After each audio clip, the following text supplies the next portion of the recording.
Can you get freelance clients without any experience? My answer is yes. अगर तुम एक freelance beginner हो, without any experience, without any testimonials, without any real life work samples, then also you can get work. Freelancing या किसी भी चीज़ में जब तुम स्टार्ट करते हो, there are a lot of struggles. You will fall a lot of times, then only you will start getting work. So आज के इस वीडियो में I am gonna tell you अब my 3 super secret tricks steps that I followed when I started my freelancing journey. Make sure कि तुम इस video को and तक देखो, उन तीनों स्टेप्स को सही से समझो, सही से इम्प्लीमेंट करो, तभी तुम्हें अपना एक जो फर्स्ट फ्रीलांसिंग क्लाइंट्स है वो मिल जाएगा with in 7 days. So without further ado let's start the video.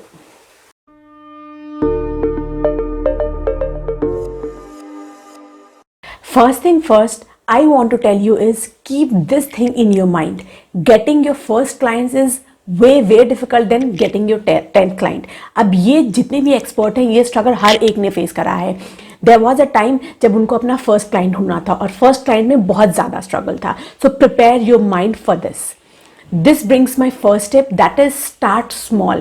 As a beginner freelancer, you have to start small. You have to start taking up those small work, those small opportunities जो कि 500,000, 2,000 rupees की होती हैं, उनसे तुम्हें start करना है.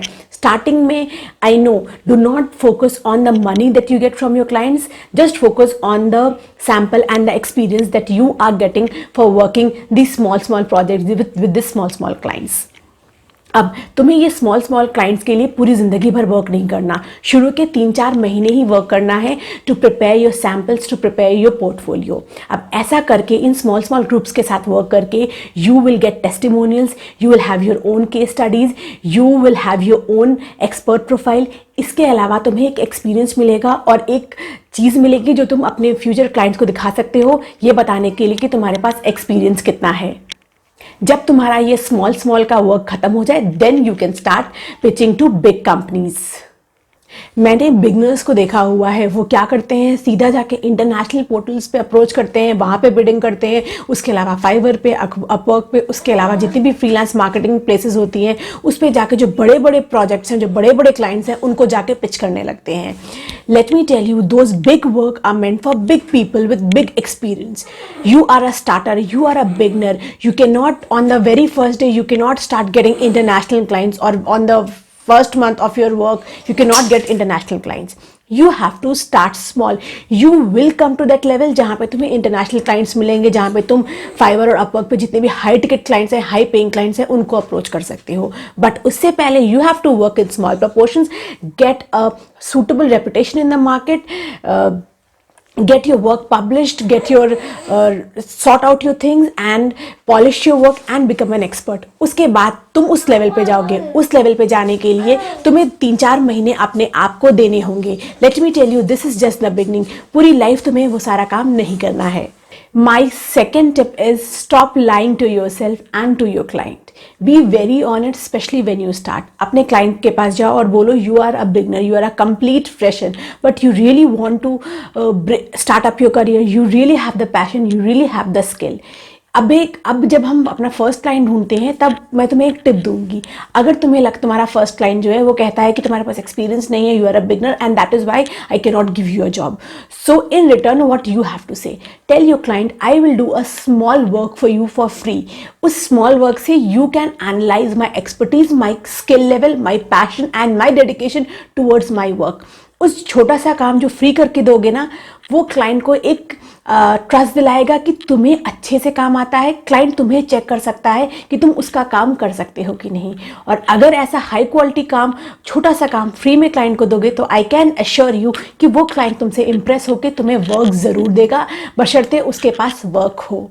तो this is the step. These are small baby steps that you need to take when you start. उसके अलावा ये ध्यान रखना, कभी भी स्टार्टिंग में किसी भी क्लाइंट को झूठ मत बोलना कि तुम्हारे पास ये एक्सपीरियंस लेवल है, तुम्हारा सेट ये है, तुम्हें ये आता है. Do not tell, be very transparent and honest. क्योंकि अगर तुम झूठ बोलोगे भी, जो तुम्हारा काम है उसको देख के क्लाइंट समझ जाएगा कि तुम्हारा लेवल क्या है और तुमने क्या क्या झूठ बोला था. तो अगर ऐसे करोगे तुम बाद में पकड़े जाओगे and you will lose that client and you will in fact lose your reputation in the market. So be very honest, be upfront, tell whatever you know, whatever you are dealing with. And show your skills. तुम्हारी skill सबसे पहली चीज़ है। अगर तुम्हें कोई client चाहिए, अपना skill दिखाओ, अपना एक्सपर्टीज दिखाओ, वो क्लाइंट तुम्हें मिल जाएगा, चाहे पहला हो चाहे दूसरा, तुम्हें मिलेगा अगर तुम ऑरेंज रहोगे, तुम्हारी स्किल अच्छी रहेगी। Now comes my last tip. This tip is very very essential for somebody who is a freelance beginner, क्योंकि जितने भी freelance beginner हैं वो ज़्यादातर यहीं पे मात खा जाते हैं।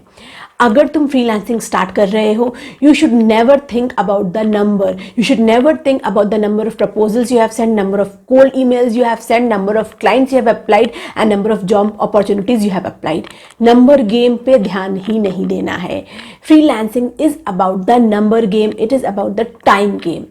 अगर तुम्हें लगता है तुम एक मंथ में 5 क्लाइंट्स को, 10 क्लाइंट को, in fact I would say 20 clients को अप्रोच करते हो और फिर तुम्हें जॉब नहीं मिलती, तो लेट मी टेल यू, तुम्हें जॉब नहीं मिलेगी। किसी भी फ्रीलांस बिगनर को 20 क्लाइंट्स को अप्रोच करके पहले बार में जॉब नहीं मिलती। रेयर चांसेस होंगे, बट देर आर लाइक, अगर 10 फ्रीलांसर्स अप्लाई कर रहे हैं तो 9 के 9 को जॉब नहीं मिलेगी, सिर्फ और सिर्फ 20 ई प्रपोजल्स या 20 कोल्ड ईमेल भेज के। जो फ्रीलांसिंग है is about the number game. 200 job opportunities apply करोगे, उसमें से तुम्हारे जो 100 लोग होंगे उसको रीड करेंगे, उसमें से उन 100 में से 50 तुम्हें रिप्लाई करेंगे, उसमें से तुम्हारे 20 कुछ ऐसे होंगे जिनके पास जॉब अपॉर्चुनिटीज़ होगी, उसके में से 10 तुम्हारे कुछ ऐसे होंगे जो तुम्हें कॉल बैक करेंगे, the person will schedule a discovery call with you. उन 10 में से तुम्हारे पास 5 ऐसी अपॉर्चुनिटीज़ आएंगी जो तुम्हें लगेगा तुम्हें करनी चाहिए या क्लाइंट को लगेगा तुम कर सकते हो। फिर उस 5 में से जो फाइनल एक्सेप्टेंस होगा वो 2 या 3 का ही होगा। तो यहाँ पे जो नंबर गेम है वो बहुत बड़ा है। 200 प्रपोजल्स को अप्लाई करो, 200 जॉब अपॉर्चुनिटीज़ को अप्लाई करो, तब जाके तुम्हें 1 या 2 मिलेगी, specially when you start. But अगर तुमने 10 और 12th या 10th या 20th क्लाइंट पे आ गए तो ये जो नंबर गेम है ये बहुत छोटा हो जाएगा, क्योंकि तुम्हारे पास एक्सपीरियंस हो जाएगा। तो स्टार्टिंग में ये नंबर गेम बहुत बड़ा है। एंड में अगर तुम 20 को अप्लाई करोगे, जब तुम एक्सपर्ट लेवल पे आ गए हो, तो उसमें से 4-5 तो तुम्हें रख ही लेंगे, they will give you work. So this is all about the number game. Only advice to freelance beginners is keep hustling, keep going, you will reach there. It will take time, but you will make it. Do not feel demotivated, do not feel कि तुम्हें काम नहीं आता, तुम्हारे पास skill नहीं है। Starting में सबको ऐसा ही फील होता है, सब इसी स्ट्रगल के थ्रू गुजरते हैं। मैं क्या, जितने भी बड़े बड़े एक्सपर्ट्स होंगे सब इसी के थ्रू गुजरते हैं। So I wish you all the best, keep hustling and keep going.